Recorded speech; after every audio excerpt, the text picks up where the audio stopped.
السلام عليكم ورحمة الله وبركاته يا جماعة. رسائل من القرآن ዛሬ ክፍል 76 ይዤላችሁ መጥቻለሁ።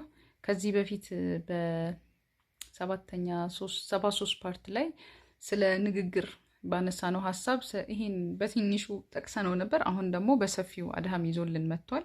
أعوذ بالله من الشيطان الرجيم فأسرها يوسف في نفسه ولم يبدها له ዩሱፍም عليه السلام ያቺን ነገር በነፍሷ ውስጥ ደበቃት ولم يبدها لهم لنسوم قلص على درجلاتهم ميلال صحيح أن العتاب مجلات للقلوب وتطهير للجروح عندي عتاب مالت لك الزوم السمستات ما سردات وي منامن وي ما بزانا قر لي ننسى وندي كونو بلو مقطعتم اللي هون يشلال لك قلب سلام ميسات نقري هنا لك أسلم تنظيف تطهير مطريا يهون اللي هون يشلال وتنظيف الجروح جن قسلون مجمريا ማጽዳት قبل خياطته ለማስተካከል ከመስፋት ይልቅ أسرع تماثيل للشفاء ቶሎ የሚያድነው ነገር ነው።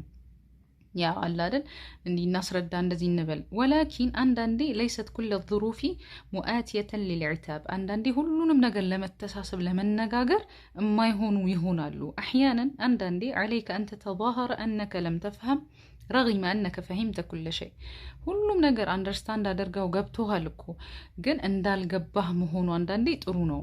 وأن تتظاهر بأنك لم ترى ልክ እንዳላየሁን رغم أنك رأيت كل شيء ሁሉንም ነገር አይተሃል እኮ ግን በቃ ሁሉም ያየነው ነገር እንዲህ እኮ አይቻለሁ ምናምን እየተባለ በቃ የምንከራከርበት አይደለም።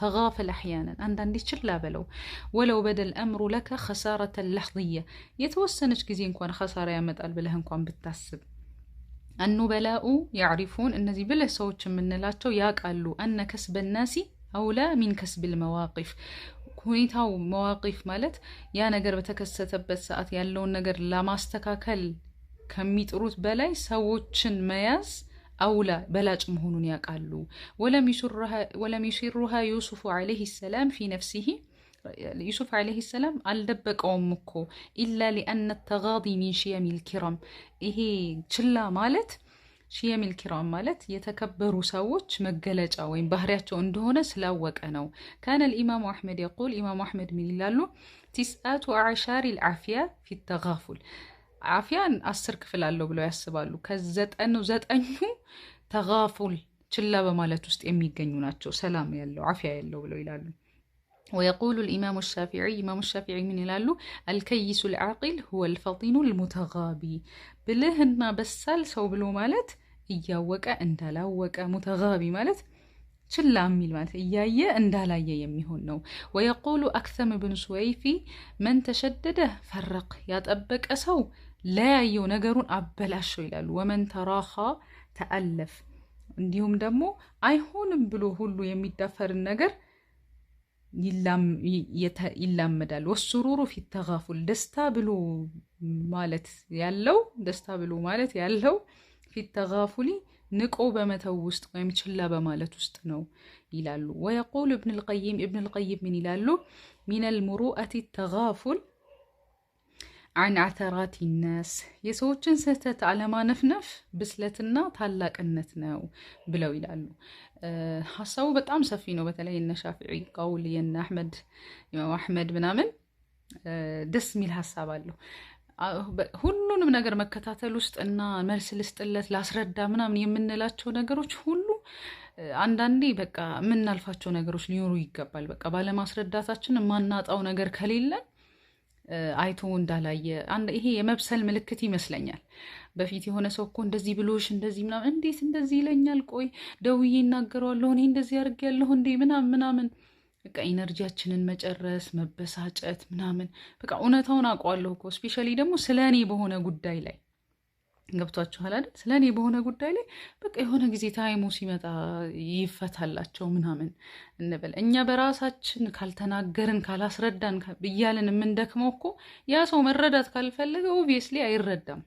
አንዴ መንገድ የጠመመ ሰው ደረቅ የሆነ ሰው ከሆነ ምናምን ሁሉንም ነገር በማስረዳት እሱን ድካም ነው የምታተርፉት፣ ጭንቀት ነው የምታተርፉት። ሰው ነብዩላህ ዩሱፍ አሁን ያኔ ወንድሙ ነበር እኮ ከዚህ በፊት እንደዚህ يسرق فقد سرق اخ له من قبل ባሉት ንግግር እኮ ነው فأسرها يوسف في نفسه ያ ድብቅ ያደረጓት መናገር ይችሉ ነበር በዛ ሰዓት አይደል? እኔ ወንድማችሁ ነኝ እንዴት እንደዚህ ትሉኛላችሁ? ይሄ ኢሞሽናል ሆነው ምናምን፣ ግን እሳቸው ፕሮሰስ ላይ ናቸው። ወንድማቸውን አባታቸውን የማግኘት ምናምን እንትን ላይ ስለሆኑ ማበላሸት አልፈለጉም። ሎንግ ተርም የሆነ ፕላን አላቸው። ልክ እንደዛው ነው። በቃ በጥቃቅን ነገሩ እያነሳን እያወራን እያንትን ራሳችንን ነው የምንጎዳው። ሰው በተቻለ መጠን ላብራራ ሁሉን ነገር እዚያው ፊት ለፊት ካልተናገርኩኝ ይህን እኮ አይቻለሁ በቃ ምናምን የሚለውን ነገር መቀነስ መቻል አለብን። እኛ ላይ ያለውን ሸክምን ማንሳት ነው የሚሆነው አይ ቲንክ። ከዛ ደግሞ የትላልቅ ሺየሚል ኪራም እንዳለው ይሄ የተከበሩ ሰዎች መገለጫ መሆኑን ማሳያ ነው። አለመድከም፣ በቃ ችላ ማለት ለምን እንደዚህ አልሆነም እንደዚህ እንዴት ይሆናል ምናምን፣ በቃ ወሳኝ የቤተሰብ ሜምበራችሁ ካልሆነ በስተቀር በተለይ ይሄ በውጭ የምትገናኙት ሰው ጋር ምናምን ሁሉንም ነገር ለማስረዳት ሁሉንም ነገር ኮንትሮል ለማድረግ ስልክ ለምን አላነሳልኝም፣ ቴክስት አይተህ እንዴት አትመልስልኝም ምናምን ነው። በቃ ቴክስት እንደደረሰው አወቃችሁ ላስ በተመቸው ሰዓት እንትን ይበል። አርጀንት ከሆነ ደግማችሁ እንዲህ አርጀንት ነበር የፈለግኩት ምናምን እንጂ እሱ እኮ እንደዚህ የምታብሰለስሉት ነገር አይኖራችሁ ለማለት ነው። አይ ቲንክ ሀሳቡ በጣም ሰፊ ነው። እናንተም የራሳችሁን ሀሳብ ታዩበታላችሁ ብዬ አስባለሁ። ሰላም አሌይኩም ወረሕመቱላሂ ወበረካቱ።